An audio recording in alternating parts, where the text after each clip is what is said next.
officially been in office for 100 days, and at this point, I can't tell if the Trump derangement syndrome is worse on the left or within his own administration. Exhibit A, this recent exchange between Attorney General Pam Bondi and the media. 3,400 kilos of fentanyl since you've been your last 100 days, which saved, are you ready for this, media? 258 million lives.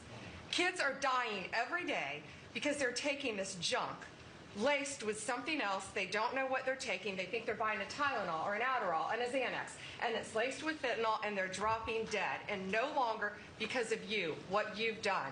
I'm no mathematician, but 258 million lives saved sounds a little sus. There's only like 330 million people in the entire US population, so I'm pretty sure that number would be well over 70%. So just to be clear, Pam Bondi is claiming that they have seized so much fentanyl that they saved 258 million lives in the first 100 days of this administration. But not just 258 million adults. She actually takes it a step further and says that these are mostly children's lives that they are saving. This is typical political spin because they need you to fear for your kids' lives at all times so that they can excuse the gross injustices and growth of government that they're trying to push on you. But I did a little fact checking, and I needed to see, were kids dropping dead left and right from fentanyl overdoses over the past year? It doesn't seem to be the case. In fact, according to the National Center for Fatality Review and Prevention, between 2018 and 2022, there were 985 opioid-related deaths among children aged 1 to 17. Now, obviously, any life lost to fentanyl or other drug overdoses is one life too many. But given how glaringly, obviously wrong her math was on how many lives they've saved, I have to question just how much fentanyl they've actually stopped from coming into the country,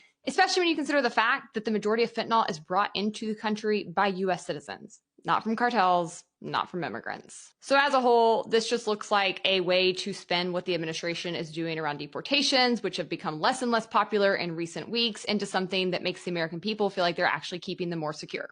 And they expect you to buy it hook, line, and sinker.